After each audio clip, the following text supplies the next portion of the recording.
Fantasmas realmente perambulam pela Terra? Se sim, por onde eles andam? Essas eram perguntas que, para mim, pareciam bobagens, coisas com as quais só crianças se preocupam. Até que, 4 meses atrás, eu fui forçado a reconsiderar tudo o que pensava sobre isso. Minha esposa e eu estávamos na estrada, indo para a nossa lua de mel. Uma viagem de 2h30 de noite, mas estávamos tão felizes por estarmos juntos que nada poderia estragar aquele momento. No entanto, acabamos pegando um congestionamento enorme. Era véspera de feriado, o que nos atrasou consideravelmente.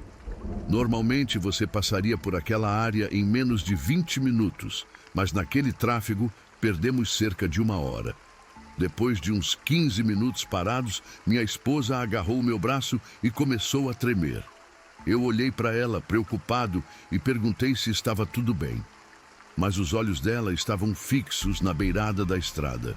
Então ela disse: "Me diz que você está vendo ele." Confuso, olhei para fora e perguntei: "Vendo quem?" Ela, tremendo, respondeu: "Ele, o cara sentado ali, o caroneiro." Olhei mais uma vez, mas não vi nada. Então ela olhou nos meus olhos e quase sussurrou: "Não olha, para de olhar, ele está vindo para cá." Eu, já começando a ficar desconcertado, procurei por algum sinal, mas não vi ninguém. Minha esposa começou a tremer mais intensamente, falando: "Eu estou ficando louca. Me leva para um médico, por favor, estou perdendo o juízo." Eu gritei para que ela se acalmasse e depois de alguns segundos, ela olhou para o banco de trás e disse: "Ele está aqui, no banco de trás." Eu olhei rapidamente, mas não vi nada. Porém, a intensidade da situação me fez perceber que algo estava acontecendo. O tráfego começou a melhorar e conseguimos seguir em frente. Eu então perguntei mais sobre o tal cara no banco de trás. Ela não olhava diretamente para ele, mas conseguia vê-lo pelo espelho retrovisor. Segundo ela, era um jovem, com calça jeans rasgada, uma blusa também rasgada, sem olhos nas órbitas e com uma aparência meio transparente. O que mais a aterrorizava era que ele estava obcecado com seu relógio e cada vez que ele olhava para ele, parecia ficar mais desesperado. Ele começava a balançar a cabeça e, embora não conseguíssemos ouvir o que ele dizia, a energia no carro era quase insuportável.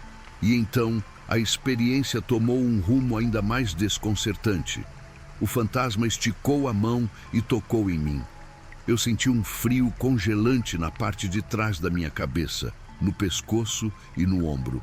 Não conseguia ver o que estava acontecendo, mas minha esposa disse que o fantasma estava tentando apressar a gente. Então, ele fez a mesma coisa com ela.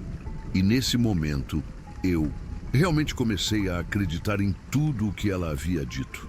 Eu vi o cabelo dela se levantar como se fosse puxado por uma mão invisível. Quando finalmente saímos do congestionamento e começamos a acelerar, o fantasma parecia mais calmo. Estávamos chegando a um monumento na estrada e minha esposa disse que ele estava apontando para lá.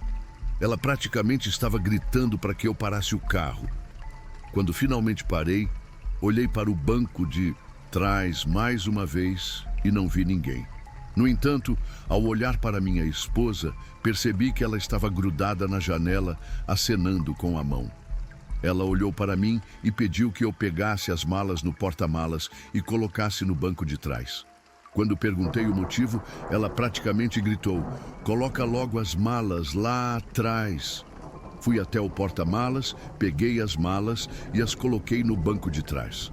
Foi quando ela me explicou que um fantasma não pode pegar carona com você se não houver um lugar livre no carro para ele sentar. O que aconteceu comigo naquela noite foi algo assustador e sobrenatural, e até hoje não consigo esquecer aquele momento. Eu moro em Itapecerica da Serra, uma cidade vizinha de São Paulo, uns 30 minutos de São Paulo até aqui, mas trabalho na capital. Não só trabalho, sempre que saio para me divertir, vou para lá. Para ir e voltar, geralmente pego a rodovia Regis Bittencourt, BR-116. Certa noite de um sábado, eu estava com uns amigos em um barzinho de São Paulo, como geralmente nós fazemos. Quando deu umas 3h da manhã, eu resolvi voltar para casa. Por ser o único a morar em Itapecerica da Serra, como sempre, fui embora sozinho. A estrada estava bem vazia, com um carro ou outro só passando. Logo depois de ter passado pela entrada de Embu das Artes, tinha um carro atrás de mim que estava com o farol alto ligado. A luz estava refletindo do retrovisor diretamente nos meus olhos. Eu desviei um pouco o olhar para mudar o retrovisor de posição, para a luz não pegar nos meus olhos. E quando eu olhei de volta para a estrada, tinha uma pessoa a alguns metros na minha frente. Tá certo que esta estrada passa por um trecho meio urbanizado ainda e sempre tem umas bestas que tentam atravessar a estrada em vez de usar alguma passarela. Mas sempre que eles fazem isso, eles saem correndo. Essa pessoa estava ali parada, olhando na minha direção. A primeira reação que eu tive foi pisar com tudo no freio e encolher a cabeça no banco, porque eu tinha certeza que ia pegar a pessoa. Só que a única coisa que eu senti foi o tranco do carro de trás batendo em mim. No que eu olhei para frente, nada. O vidro estava inteiro, a frente do carro estava inteira, nada de errado. Eu saí do carro meio tonto da batida e o cara do carro de trás já saiu rasgando, perguntando se eu estava louco, qual era o meu problema e coisas do gênero. A frente do carro dele ficou toda amassada, assim como a traseira do meu carro, mas a frente do meu carro não tinha nada. Eu comecei a olhar em volta, procurando onde a pessoa que estava lá tinha ido, mas não achei ninguém. E a estrada até que tem uma iluminação decente. Eu falei pro cara do outro carro que se eu não tivesse brecado, ia ter atropelado alguém. Ele falou que não tinha ninguém na estrada, só eu e ele. E realmente, com a velocidade que eu estava, uns 100 km/h, não dava para ninguém sair tão rápido assim da frente do meu carro. E mesmo tendo ido para um bar, eu não tinha bebido nada alcoólico, então não estava bêbado. E deu para ver direitinho a forma de uma pessoa. O rosto, a roupa, todos os detalhes. Então não poderia ter sido reflexo da luz do cara de trás. Eu sei de uma coisa. A BR-116 é famosa por não ser uma estrada muito segura e está cheia de histórias de atropelamentos. Será que era o espírito de alguém que não tinha conseguido chegar do outro lado da pista? Quando eu era bem mais nova, eu geralmente passava boa parte do verão na casa dos meus avós. Um verão, quando eu tinha 12 anos, eu estava dormindo no quarto da minha tia. O quarto era a primeira porta no topo da escada, no segundo andar. Eu fui acordada pelos cachorros. A minha avó tinha 2 cachorros que gostavam de dormir no topo da escada. Eles estavam rosnando para alguma coisa. Eu pensei que fosse para o gato da minha tia. Então, virei para o outro lado e voltei a dormir. Depois de um tempo, os cachorros me acordaram de novo. Eu levantei e fui ver o que podia ser. Os cachorros tinham parado de rosnar, mas agora estavam em pé, olhando para o pé da escada. Eu achei que era o gato e fui lá ver, mas não tinha nada lá. Eu me virei e estava voltando para a cama quando ouvi um barulho, alguém subindo a escada atrás de mim. De repente, senti um frio muito grande e me virei para ver quem era que estava subindo. Não tinha ninguém atrás de mim. Eu olhei para os cachorros e eles ainda estavam olhando para o pé da escada. Eles começaram a rosnar de novo. Eu senti como se tivesse alguém ali. Fiquei com medo e saí correndo. Me escondi debaixo das cobertas. Eu podia ouvir os cachorros rosnando e parecia que tinha alguém subindo e descendo a escada de novo. Fiquei embaixo das cobertas a noite toda. Na manhã seguinte, eu contei para a minha tia o que tinha acontecido na noite anterior. Ela me falou que era o meu bisavô. Ela falou que não era a primeira vez que aquilo acontecia. Ela disse que já fazia tempo que coisas estranhas aconteciam lá. Pratos voavam pela casa e objetos mudavam de lugar sem que ninguém mexesse neles. A minha tia falou que uma vez a minha avó estava lavando a louça e empilhou os pratos do lado, para depois secá-los e guardá-los. Ela virou para fazer alguma outra coisa e quando virou de volta para secar os pratos, estavam todos enfileirados na pia. Ela também contou que uma noite acordou com uma luz fraca no canto do quarto dela. Ela falou que ficou lá quase a noite inteira, sem se mexer. Ela sentiu como se a luz estivesse observando ela. Ela tinha certeza de que era o meu bisavô. A minha mãe nunca falou muito sobre o meu bisavô. Ela disse que os meus bisavós vieram para o Brasil porque o meu bisavô matou um padre que pegou ele roubando dinheiro da caixa dos pobres da igreja. Ele comprou a casa um pouco depois que chegou no Brasil. Ele nunca saía muito. A minha mãe falou que nas poucas vezes que ela esteve perto dele, quando ele olhava para ela, dava para ver a maldade nos olhos dele. Alguns membros da família acreditam que ele estava possuído pelo próprio demônio. A família ficou bem aliviada depois que ele faleceu. Ele deixou a casa para o meu avô. Todos acreditam que o espírito do meu bisavô assombrava aquela casa. Nada mais aconteceu comigo depois daquela noite, mas havia certas partes da casa que eram muito frias, mesmo quando o aquecedor estava ligado. Em 1995, a casa pegou fogo e queimou completamente. Os bombeiros que foram até lá falaram que ouviram gritos vindo de dentro da casa, mas depois não encontraram corpo de ninguém e todos da família que moravam lá tinham saído da casa e estavam bem, incluindo os cachorros e os gatos. Você pode acreditar no que quiser, mas eu acredito que foram os gritos do espírito do meu bisavô que os bombeiros ouviram vindo de dentro da casa. Minha história aconteceu no final do ano passado e até hoje eu não consigo esquecer.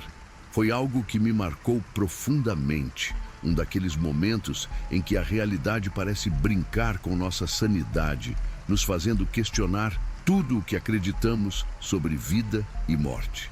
Era um sábado à noite e eu fui a uma festa na casa de um amigo. O clima estava ótimo, o som animado, as pessoas conversando e bebendo. Eu estava me divertindo bastante, dançando e rindo com o pessoal. Mas em determinado momento comecei a sentir muito calor. A casa estava cheia, abafada e o ar parecia pesado demais. Resolvi sair para a varanda para respirar um pouco e aproveitar o vento fresco da noite. Lá fora, o ambiente era mais tranquilo. A música ainda ecoava da casa, mas de uma forma mais suave, quase como pano de fundo. Encostei-me no corrimão e fiquei observando as luzes da cidade ao longe, quando, de repente, um rapaz se aproximou e puxou conversa comigo. Ele tinha um jeito educado e tranquilo, e o que mais me chamou a atenção foi que ele não veio com aquelas cantadas baratas ou conversa fiada. Ele apenas começou a falar, e o papo fluiu naturalmente. Aos poucos, fui percebendo o quanto tínhamos em comum, gostos parecidos para música, filmes, comida, até o jeito de ver a vida parecia se alinhar. Ele era encantador. Não demorou muito para que eu me interessasse por ele. Havia algo nele que me fazia sentir confortável, como se estivéssemos nos conhecendo há muito tempo. Mas ao mesmo tempo, havia algo um pouco estranho. Ele falava sobre mim, perguntava coisas, mas não revelava muito sobre si mesmo. Quando eu perguntava algo mais pessoal, ele dava respostas vagas, desviava o olhar ou simplesmente mudava de assunto. Depois de um tempo, eu sugeri que dessemos uma volta pelo terreno da casa. Eu queria encontrar um lugar mais calmo, longe da multidão, talvez até rolar um beijo. Claro, não falei isso para ele, mas ficou subentendido. Ele sorriu e concordou. Fomos caminhando lentamente, ainda conversando, até que avistei a piscina. Ela estava vazia, sem ninguém por perto e parecia um lugar perfeito para ficarmos um pouco mais à vontade. Comecei a ir naquela direção, puxando ele levemente pelo braço, mas à medida que nos aproximávamos da piscina, ele foi mudando. Seu semblante ficou tenso. Ele começou a respirar fundo, passava a mão pelo pescoço, desviava o olhar para o chão. Sua atenção, antes completamente voltada para mim, agora estava fixa na água da piscina. Ele parou de repente e falou com a voz meio hesitante: "Vamos para outro lugar?" Aquilo me pegou desprevenida. O tom da voz dele tinha mudado. Parecia aflito. Fiquei um pouco confusa, mas concordei. Afinal, não queria insistir e forçá-lo a ir para um lugar onde não se sentia confortável. Voltamos para a festa e continuamos conversando. Mas notei que ele ainda parecia um pouco inquieto. Depois de um tempo, eu disse que ia pegar uma bebida para nós. Ele sorriu e disse que ia me esperar ali. Fui rapidamente até a cozinha, peguei as bebidas e voltei o mais rápido possível. Mas, quando cheguei ao lugar onde ele estava, ele tinha sumido. Olhei em volta, tentei procurá-lo com o olhar, mas não o vi em lugar nenhum. Esperei um pouco, imaginando que ele poderia ter ido ao banheiro ou falar com alguém. Mas os minutos foram passando, 10, 15, 30 minutos, e nada dele aparecer. Foi então que resolvi procurá-lo pela casa toda. Perguntei para algumas pessoas, olhei nos quartos, na área externa, na frente da casa, nada. Ele simplesmente tinha desaparecido. Fiquei chateada, confusa e até um pouco frustrada. Como alguém podia simplesmente sumir assim? Mas acabei deixando para lá e tentei aproveitar o resto da festa, embora já não estivesse tão animada. No fim, fui embora para casa, sem saber quem era aquele cara misterioso que tinha despertado minha curiosidade. 2 dias depois, voltei à casa desse meu amigo que deu a festa. Estávamos conversando sobre a noite e eu mencionei o rapaz, perguntando se ele sabia quem era. Meu amigo fez uma cara confusa e disse que não lembrava de ter visto ninguém com aquela descrição. Ele pegou o celular e começou a me mostrar algumas fotos dos amigos que estavam na festa para ver se eu reconhecia alguém. Mas ele não estava em nenhuma delas. Então ele foi até um armário, pegou alguns álbuns antigos e começou a folhear junto comigo. Passei por 1, 2, 3 álbuns, até que de repente meus olhos se arregalaram. Meu coração disparou e um arrepio gelado percorreu minha espinha. "Achei!" exclamei, apontando para uma foto. Meu amigo pegou o álbum e olhou a foto. Sua expressão mudou completamente. Ele ficou sério, franzindo a testa e perguntou: "É esse cara aqui que você viu?" "É ele mesmo", respondi convicta. "Tem certeza?" "Tenho. Absoluta. Certeza absoluta. Era ele." "Como assim você não viu ele na festa?" O rosto do meu amigo ficou pálido. Ele fechou o álbum de fotos lentamente, respirou fundo e disse, num tom sério e quase irritado: "Isso não tem graça nenhuma." Eu fiquei sem entender. "Que brincadeira?" perguntei. Ele me olhou nos olhos e com a voz baixa e firme disse: "Esse é o meu primo. Ele morreu há 2 anos, afogado na piscina aqui de casa."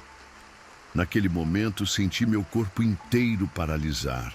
Um frio tomou conta de mim. Meu estômago revirou e minha visão pareceu embaçar por um instante. Peguei a foto de novo e olhei melhor. Era exatamente o mesmo cara com quem conversei na festa.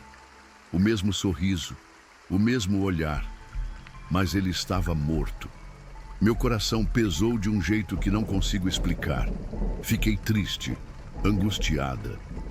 Quando estávamos perto da piscina, ele devia estar nervoso porque foi lá onde ele morreu. Não sei por que isso aconteceu comigo, ou o que exatamente aconteceu naquela noite, mas nunca mais o vi.